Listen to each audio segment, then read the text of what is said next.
Este conteúdo é uma obra independente. Seus comentários e opiniões são de responsabilidade dos seus idealizadores, não refletindo pensamentos e opiniões da emissora TVI. Bom dia, Barbosa! Bom dia, nossa querida audiência da TVI, é você que nos acompanha toda nossa quarta-feira, todas essas quartas-feiras, o nosso programa Entenda Direito. Barbosa, me ouve bem? Tô ouvindo bem, Bom Abra. dia, bom dia. Barbosinha tá aqui Ô, também, mas eu Pé! tô aqui. Bom, Bom dia, Bran. quanto tempo? Bom dia, Pérola, tudo bem com você, minha amiga? Tudo ótimo. Você tava fazendo falta, hein? Tive 2 semanas aí de trovão.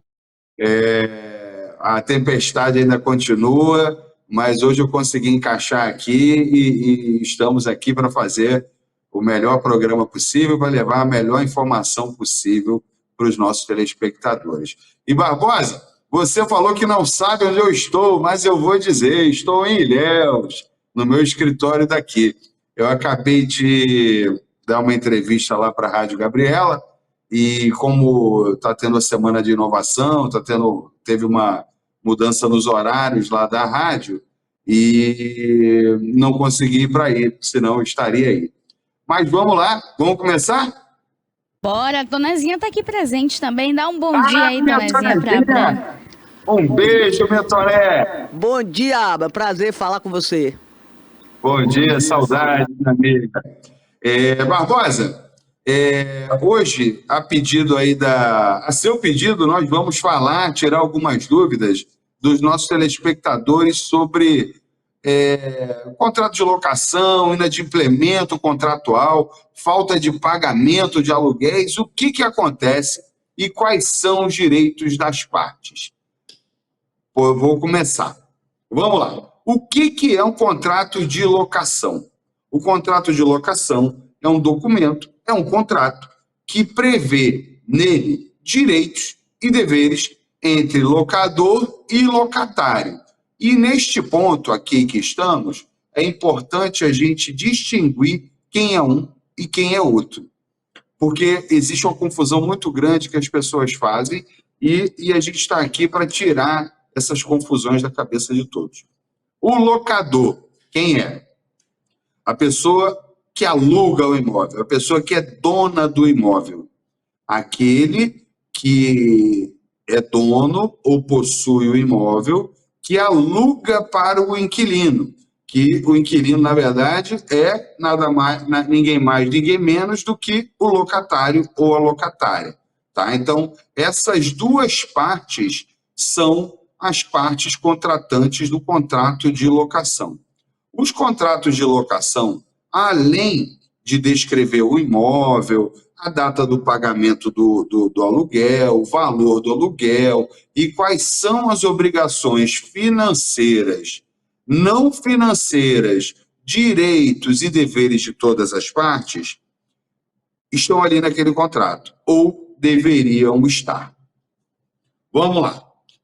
O contrato de locação, existem algumas formas de ser extinto. Uma delas é a rescisão por descumprimento de cláusula contratual. E aqui a gente vai falar especificamente da falta de pagamento de aluguel. Tá? Os contratos de locação normalmente vêm com uma cláusula que diz o seguinte: depois, primeiro se estabelece o valor e a data de pagamento. Tá? Após esse momento no contrato, tá, pessoal? O dispositivo contratual que trata disso, tem uma cláusula que diz da rescisão. Então, a maioria dos contratos fala assim: o inadimplemento de 3 aluguéis consecutivos ou o atraso de qualquer aluguel, de qualquer parcela, por prazo superior a 90 dias, ensejará a automática rescisão do contrato de locação, o que ensejará a desocupação do imóvel. Tá? E como é feito isso? Quando as partes amigavelmente, conversando uma com a outra, não chega a um acordo sobre o pagamento ou sobre a desocupação do imóvel ou sobre os dois em conjunto, é necessário que se recorra ao judiciário, que se ingresse com uma ação específica para que seja desocupado o imóvel. Essa ação ela está descrita na lei no artigo 62 da Lei 8.245 de 1991, que é a lei que regula as relações locatícias. Ele diz que ele dá o nome a essa ação como sendo uma ação de despejo. Tá? E nesse mesmo artigo, ele fala que essa ação de despejo por falta de pagamento pode ser somente a ação que vise o despejo, ou seja, a desocupação do imóvel, como também pode vir cumulada, pode ser junto com a ação de cobrança dos aluguéis e demais encargos oriundos do contrato de locação, como multas pelo atraso de pagamento, juros, atualização monetária, cobrança de IPTU, porque às vezes o contrato prevê, ele leva esse encargo ao inquilino, ao locatário, e ali, dentro do mesmo processo, ele pode cobrar tudo, tá? Ele pode pedir a desocupação e pedir ali também fazer a cobrança. Ocorre que existe uma situação muito específica também, que quando o contrato não tem garantia, ou seja, não tem fiador, não tem calção, não tem seguro-fiança, e hoje também se utilizam de uma outra espécie de garantia, que é a capitalização, tá? Que fica como beneficiário o locador, o dono do imóvel. Se o contrato não tiver garantia, aqui eu falo de locações residenciais, tá?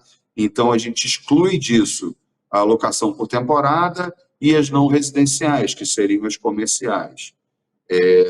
Se não tiver qualquer dessas garantias, o locador, o dono do imóvel, em caso de atraso no pagamento de aluguéis, ele pode pedir a desocupação liminar, o despejo liminar, que o juiz deferirá ordenando que a parte desocupe o imóvel em 15 dias. Tá? Se tiver garantia, tá? Calção, fiador ou seguro-fiança, isso não vai acontecer. Mas para que o locador, para que o dono do imóvel, ele possa usar esse dispositivo, essa permissão legal, ele tem que pegar do bolso dele 3 meses do valor de aluguel e depositar numa conta judicial, senão ele não consegue essa liminar. Isso é uma condicionante, tá? Ele só vai conseguir essa liminar se o contrato de locação dele não tiver garantia e se ele fizer o depósito referente aos 3 meses de aluguel. Tá? Bom, dito isso, o que resta ao locatário? Como ele se defende? Ele pode, em primeiro lugar, contestar a ação, porque pode estar pago, tá? Então ele contesta a ação, mostra que está pago, e ele pode também, se dentro desses 15 dias que foi dado a ele para desocupar o imóvel em sede de medida liminar, ele pode também fazer a purga da mora, ou também conhecida juridicamente como emenda da mora. E o que é essa purga ou emenda da mora? Traduzido aqui para o nosso português convencional, português que todos nós vamos entender. É ele pagar todos os aluguéis atrasados e todos os encargos. Ou seja, ele vai pagar os aluguéis em atraso, desde o primeiro atraso até o vencimento mais recente, ele tem que pagar tudo de uma vez, acrescido de todas as multas, juros, atualização monetária, que vai estar também escrito em contrato, custas judiciais, porque o locador, o dono do imóvel, ao propor a ação de despejo, ele teve que recolher custas, tá? Então, o locatário, para fazer a purga da mora, ele também tem que fazer o ressarcimento das custas e fazer também o pagamento de honorários do advogado do locador, tá? A base de 10% do valor total. Feito isso, ele pode permanecer no imóvel porque o contrato dele não será rescindido, ou seja, o contrato vai continuar vigendo, vai continuar válido, vai continuar eficaz e ele vai continuar morando naquela casa, ele vai continuar sendo o locatário daquele imóvel. Deu para entender o que eu falei até aqui? Deu para entender. Agora eu tenho uma dúvida, por exemplo, eu alugo um apartamento, uma residência, um imóvel meu. O meu inquilino, ele faz algumas mudanças, algumas alterações, seja uma reforma. Esse local seria para cunho comercial, seria um ponto comercial. Se esse inquilino me propor, por exemplo, abater esse valor no aluguel da reforma desse ponto comercial, até mesmo de uma residência, é correto? Eu posso aceitar por uma questão de conversar e combinar com ele, mas não é um direito, não é uma obrigação? Ou como funciona, por exemplo, se a pessoa propor ser cobrado ou ser abatido esse valor no aluguel da reforma? Olha só, Pedro, excelente pergunta, e isso aí também é um ponto que causa muita discussão, causa muito problema, e muitas ações judiciais, elas têm elas têm isso como uma causa de pedir, tá? Essa falta de previsão contratual, aí uma parte, eu reformei, então abaixo do aluguel, gastei tanto e tal, principalmente assim, se tratando de imóveis comerciais. O ideal, e aqui no escritório, todos os nossos contratos de locação, nós temos um cuidado extremo com essa questão, é a gente detalhar muito bem no contrato, porque a lei, ela fala muito pouco sobre as benfeitorias, tá? Eu vou ler especificamente aqui o artigo 35 da Lei 8.245 de 91, que é a Lei de Locações, para a gente, a partir daí, avançar. O artigo 35 diz: salvo disposição contratual em contrário, ou seja, existe a liberdade contratual, as partes podem fazer os seus ajustes da forma que melhor atenda aos interesses de todos eles, tá? As benfeitorias necessárias. O que são as necessárias? São aquelas que realmente precisam ser feitas, tá? Não guardam relação com tubulação, são as melhorias necessárias para o imóvel, tá? Todas as benfeitorias necessárias feitas pelo locatário, ainda que não autorizadas pelo locador, bem como as úteis, desde que autorizadas, serão indenizáveis e permitem o exercício do direito de retenção. Vamos lá. Benfeitoria necessária, aquela que é necessária ao imóvel. Tá? O imóvel está com vazamento de gás, é necessário corrigir, é uma benfeitoria necessária. O reboco do teto, as paredes estão caindo, são benfeitorias necessárias. E úteis também, as úteis, que já são um pouco além, né? Então, essas, mesmo que o locatário não autorize, cabe a ele o direito de retenção, se do contrato não houver disposição contrária. Isso tudo é um ajuste entre as partes. E existem também as benfeitorias voluptuárias, que são aquelas benfeitorias que servem para o aformoseamento do imóvel, para deixar o imóvel belo, bonito, do jeito que o locatário quer. Eu quero uma parede vermelha, um mármore Carrara de R$2.000 o metro quadrado. Isso aí não é uma obrigação do dono do imóvel. E se assim quer o locatário, ele que pague pelo luxo que ele deseja, tá? Então, normalmente, imóveis comerciais, a gente vai assim nas minúcias, nas minúcias mesmo dessas questões relativas à obra, às benfeitorias e ao embelezamento do imóvel.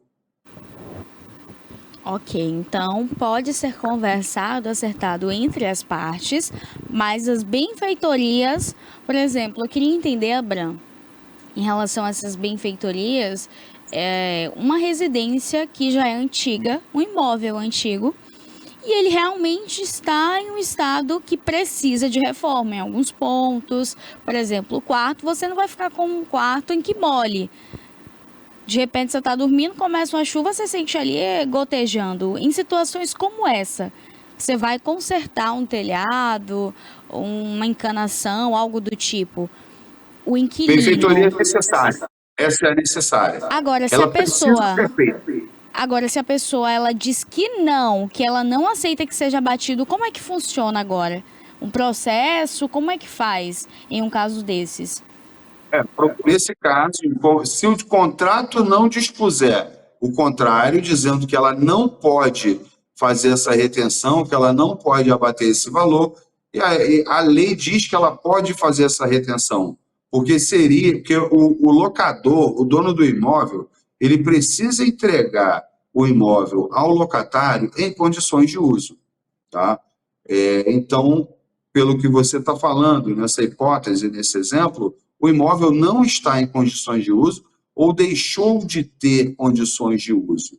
E aí, como é uma obrigação do dono do imóvel, sendo feita essa obra necessária pelo locatário, pelo inquilino, cabe a ele, sim, a retenção do valor. E aqui também é importante que ele guarde, que ele faça registros fotográficos do antes e do depois, que ele tenha notas fiscais, cupons fiscais e recibos de pagamento idôneos, que são aqueles que se pode acreditar apenas de vê-los, né? Não pode ser aquele recibinho de padaria, porque aí não seria uma coisa tão crível, uma coisa que se atribuiria muito crédito, mas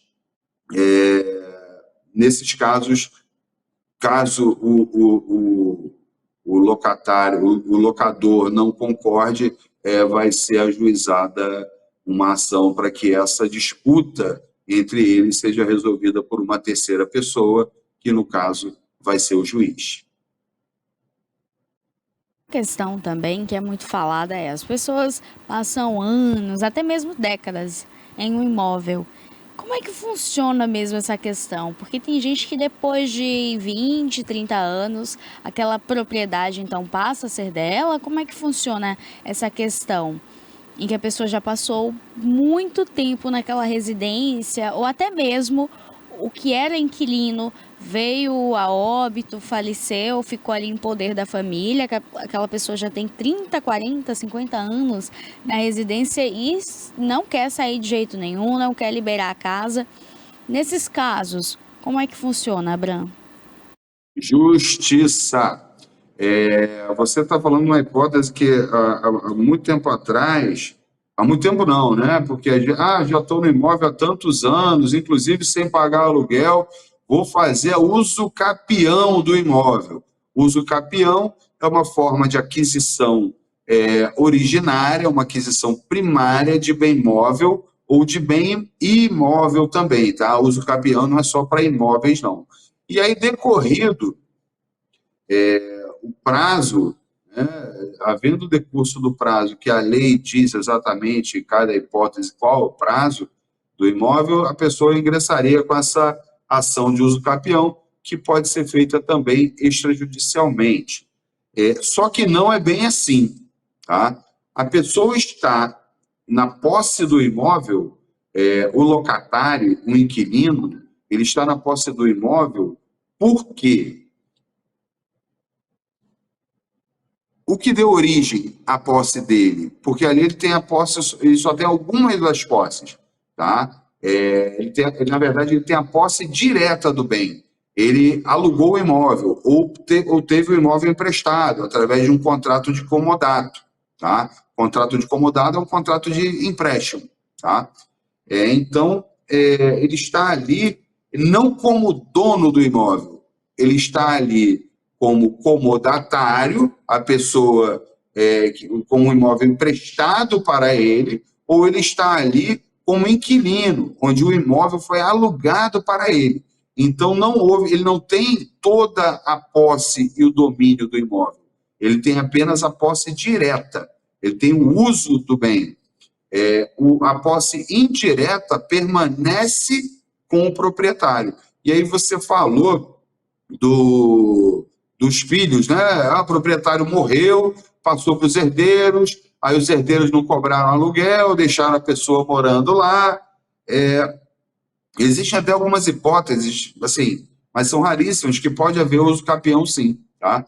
Mas, via de regra, a propriedade, ela se transmite aos herdeiros, ou seja, aos sucessores do falecido, no instante seguinte ao da morte dele. Isso para que o imóvel não fique, para que o bem não fique sem dono, não fique sem proprietário, onde o inventário é apenas um instrumento, tá, para regularização registral do imóvel, e para que o Estado, nesse caso o Estado mesmo, né, recolha os tributos daquela transmissão patrimonial causa-mortes, ou seja, aquela transmissão que foi havida pela parte que a recebeu por herança, pelo óbito do seu recebido pelo óbito de alguém. Olha, uma outra dúvida que eu tenho, por exemplo, a pessoa, o inquilino morre, ficam os filhos para cuidar daquele imóvel. Esse imóvel está alugado, de repente é um dos filhos que toma a frente, cuida de tudo, e um outro que mora em uma cidade, por exemplo, vem para querer morar naquela casa. E ele, de repente, pede que o inquilino saia de lá, que o morador saia da residência. Como é que funciona? Existe também uma multa, algo a ser aplicado quando a pessoa pede a casa, ou só se houver a desistência de quem alugou? Os contratos de locação, Pérola, eles têm prazo, tá? Vamos botar aí um contrato de locação residencial de 30 meses, tá? Que dá 2 anos e pouco. Acabou o contrato, ele pode pedir o imóvel. Se o contrato não tiver sido renovado, ele pode pedir o imóvel para ele. O contrato por prazo indeterminado, vou te alugar, não tem um prazo definido. Ele também pode, em um determinado momento, pedir o imóvel para uso próprio, tá? Isso é possível, sim. Então, o contrato de locação, ele não vincula as partes eternamente, tá? Ele vincula as partes por determinado período de tempo, e ainda que seja por prazo indeterminado, ele pode pedir, sim, o imóvel para ele. Se não for possível de forma amigável, através de um acordo ali, né, depois da conversa entre as partes, ele pode ajuizar também uma ação de despejo. Não, a minha pergunta não seria após esse prazo do contrato, seria durante o contrato. Porque quando você rompe o contrato, você sendo o morador da casa e você alugou o locatário, você paga uma multa. A multa da quebra de contrato. Agora, quem pede antes? Se acontecer de alguém te pedir a residência antes, o que acontece? Essa pessoa também paga uma multa ou como que funciona? Paga uma multa também. Eu já vivenciei uma situação muito parecida com o que você está falando.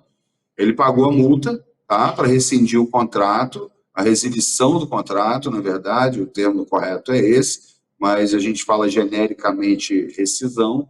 Então, ele pediu a extinção do contrato e, para isso, ele pagou uma multa equivalente a 3 meses de aluguel para o inquilino, para a pessoa para o locatário, para a pessoa que estava morando no imóvel.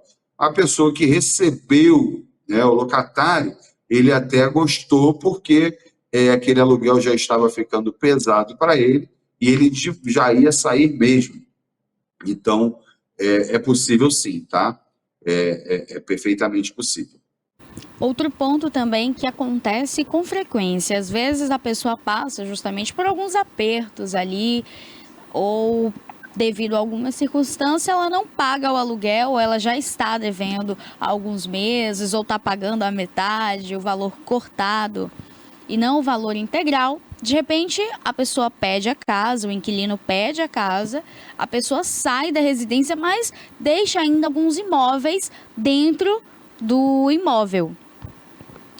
Agora, esse inquilino, ele vai e se apropria desses imóveis, porque, bom, ele não pagou o meu aluguel, ou se ele pagou, pagou metade, está devendo 2 meses, 1 mês, 3 meses, e de repente ele não permite mais que esses móveis, no caso, sejam retirados desse imóvel. Como é que funciona? Pode ser para o uso da pessoa, a pessoa tem esse direito de ficar com esses móveis que estão dentro da residência, que, por sinal, a pessoa não estava pagando o aluguel, já estava atrasado, enfim. Ou isso se torna um crime, passa a ser um crime. Isso aí ele não pode, tá? O bem não é dele. Ele, se quiser cobrar os valores de aluguel, ele pode, ele que ingresse na justiça, chame o advogado dele para ir lá fazer a cobrança e, sendo procedente a ação, o cumprimento da sentença que determine o pagamento dos aluguéis, onde esses bens que ele deixou lá podem até ser usados, podem até ser penhorados, tá? Mas ele não pode reter um patrimônio de terceiros ao seu livre-arbítrio, tá? Vou pegar aqui porque ele não me pagou, porque isso pode vir a ser configurado crime de apropriação indébita, tá? Então, isso não é uma boa prática, jamais recomendaria a um cliente meu a conduzir essa questão dessa forma. Correto. Então, casos como esse, onde o inquilino está ali retendo bens ou algo do tipo, então se torna um crime, passa a ser um crime. Então, não pode. Pode Mesmo que vir a a ser, pessoa... não é que passa a ser, pode vir a ser. então Agora, a se pessoa... bem ele abandonou, a pessoa também pode, olha, você tem aqui suas coisas, preciso que você retire, porque a pessoa precisa desocupar o imóvel. E assim, precisa, para que não tenha problema depois, precisa de pelo menos um indicativo. Essas coisas eu não vou buscar, não me interessa mais, o apartamento para onde eu vim não cabe mais isso, eu estou morando em outro estado, em outra cidade, trazer isso para cá vai custar mais caro do que comprar novo. Aí, nessa hipótese, a pessoa está renunciando aos seus direitos sobre aqueles bens. E aí pode-se também entrar num acordo com relação a isso. Eu estou te devendo R$1.000, tenho R$1.000 em imóveis aí, vamos deixar elas por elas? Tudo pode acontecer também, Carol, através de acordos, né? Porque é uma boa forma de se resolver conflitos. Agora, um outro ponto, um outro aspecto, saindo desse aluguel atrasado. Você loca um apartamento, aluga uma casa, um imóvel, e você tem ali, por exemplo, durante esse período de contrato, é sua casa, sua residência. Sim. Existem pessoas que, quando saem dessa residência, parece que destrói tudo, sai quebrando tudo, é banheiro que tira vaso do lugar, é pia quebrada, armários de cozinha. O que acontece numa casa, por exemplo, que já vai pré-moldada, digamos assim, com armários de cozinha, no quarto, e quando esse inquilino sai, ele deixou realmente uma situação deteriorada, a casa destruída. Como é que funciona, por exemplo, em um caso como esse? Porque você precisa colocar tudo em ordem para fazer uma nova locação, para você alugar para alguém novamente. E aí entra com um processo judicial, como é que funciona? Porque normalmente nesses casos nem acontece uma conversa, né? A pessoa que já quebrou sai, não comunica e some. Excelente pergunta. E isso aí que você falou também faz parte de uma enxurrada de processos no nosso sistema judiciário, tá, Pérola? Em tese não. Como é que deveria ser feito toda a locação? Como ela deveria ser feita?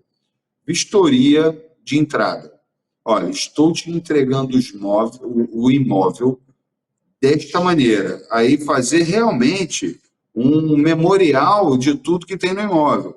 Olha, pintura com tinta tal, na cor tal, móveis da marca tal, na cor tal, em perfeito estado, e registrar tudo fotograficamente, filmar, tem que ter o registro disso.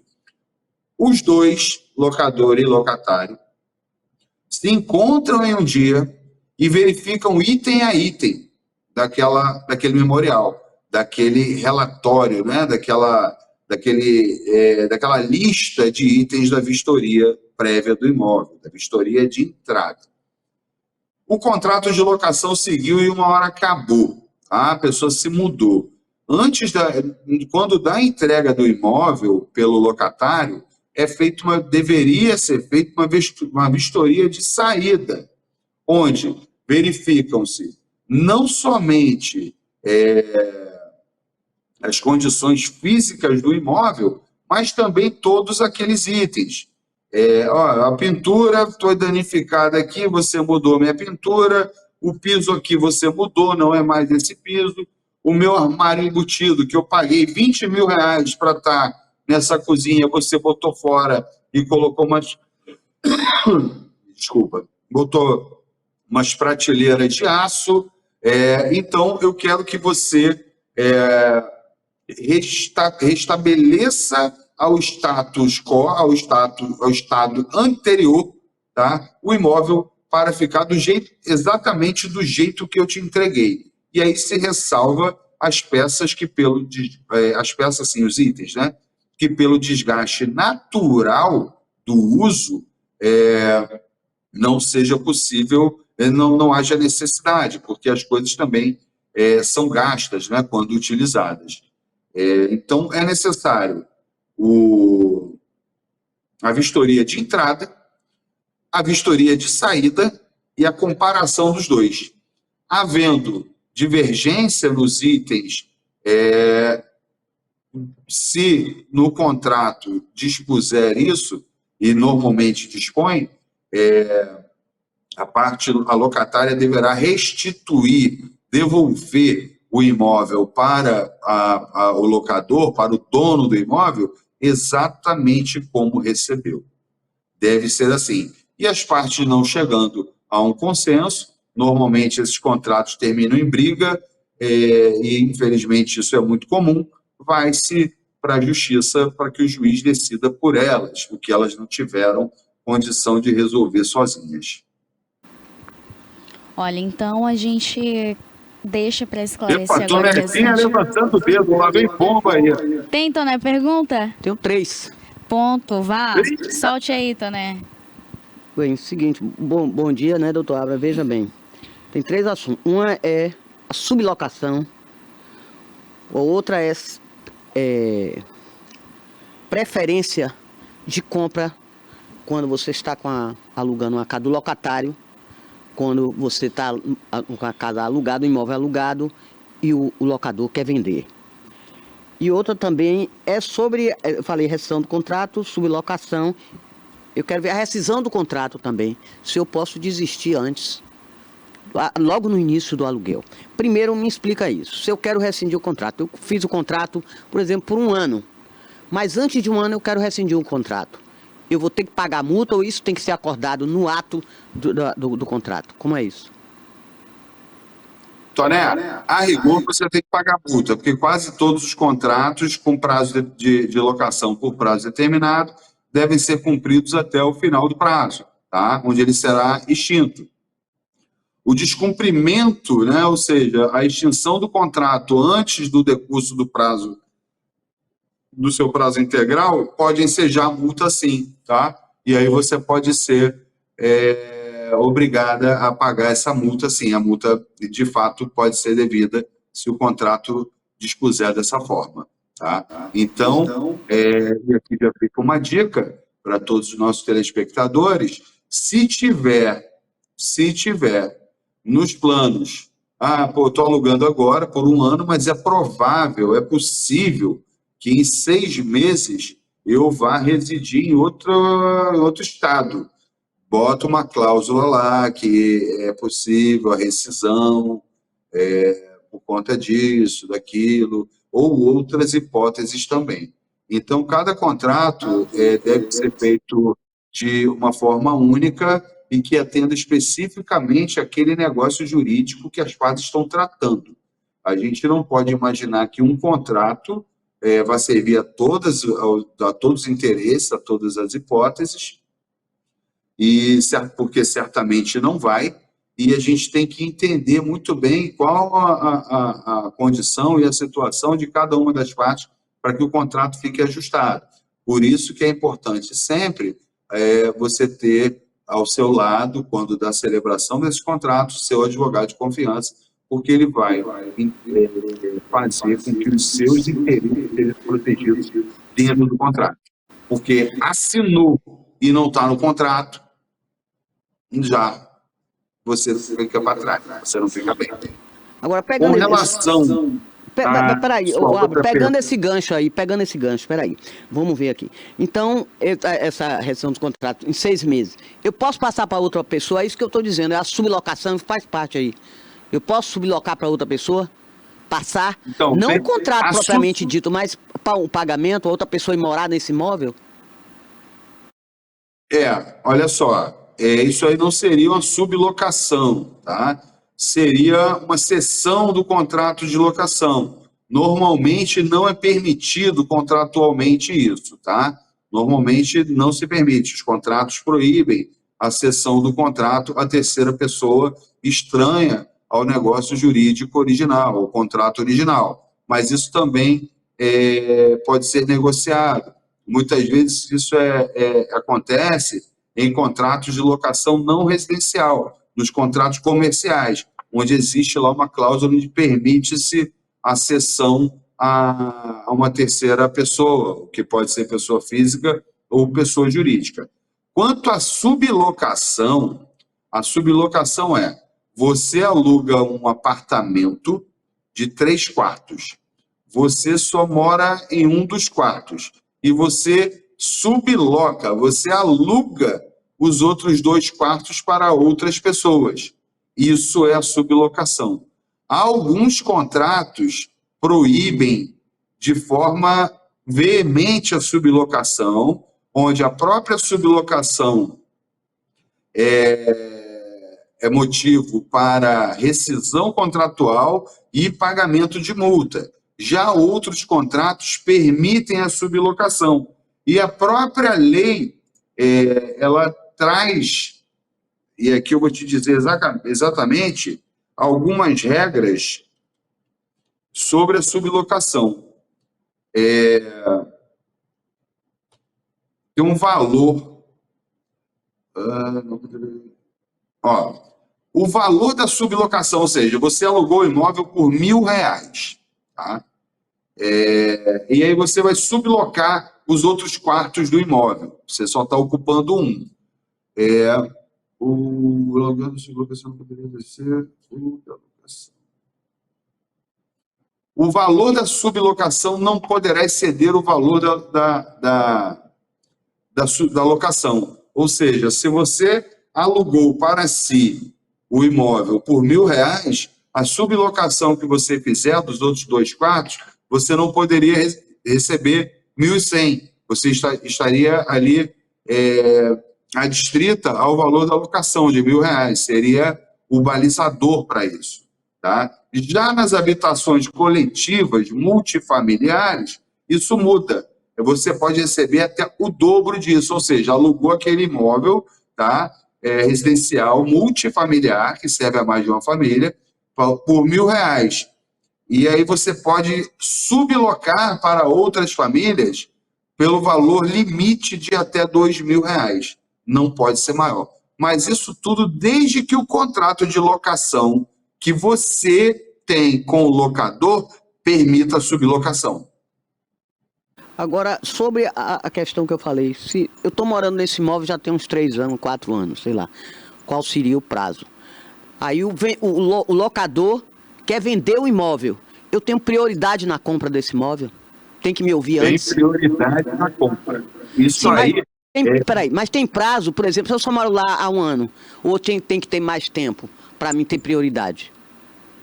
Para mim Então, ter a direito? prioridade, você tem prioridade independente do tempo, tá?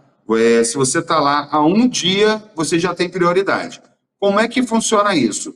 O locador, o proprietário do imóvel, tem que te enviar uma notificação dizendo: olha, estou vendendo o imóvel por, vamos botar um número aqui hipotético, por R$ 1 milhão, tá? Que pode ser paga em 10 vezes de R$ 100 mil. Tá? E conforme o artigo, acho que o artigo 54 da lei, deixa eu ver aqui, de preferência. Depois eu vejo aqui. Eu vejo aqui, mas eu acho que é o artigo 54. Então, esse direito de preferência, aí você tem 30 dias. Artigo 27, tá? Do 27 em diante. Você tem 30 dias para responder se você deseja ou não exercer o seu direito de preferência. O silêncio, ou seja, a não resposta, vale como se você não quisesse, como que você não querendo exercer. Não respondeu significa que você não quer comprar o imóvel por aquele valor, nem naquelas condições. Tá? Isso é um ato formal. Se a venda for feita sem a observância dessa formalidade, a venda pode ser desfeita sim, e você, locatário, no caso, estou botando você como locatária, tá, Toné? E você tem o direito de comprar o imóvel naquelas condições. E acontecem algumas coisas assim muito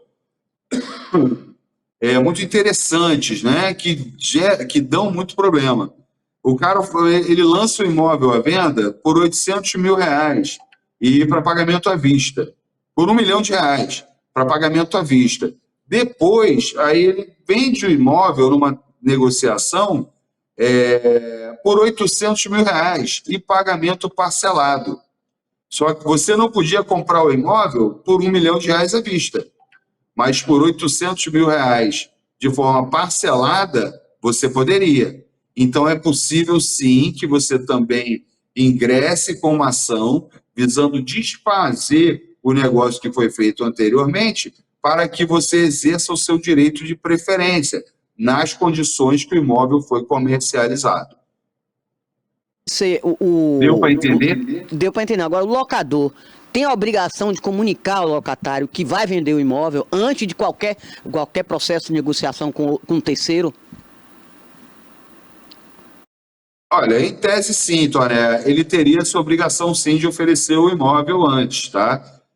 Ocorre que muitas vezes, até porque precisa mostrar o imóvel precisa ser visitado, e o imóvel está ocupado, então precisa combinar com a pessoa que ocupa o imóvel os horários, os dias que são onde serão possíveis ser feitas as visitas.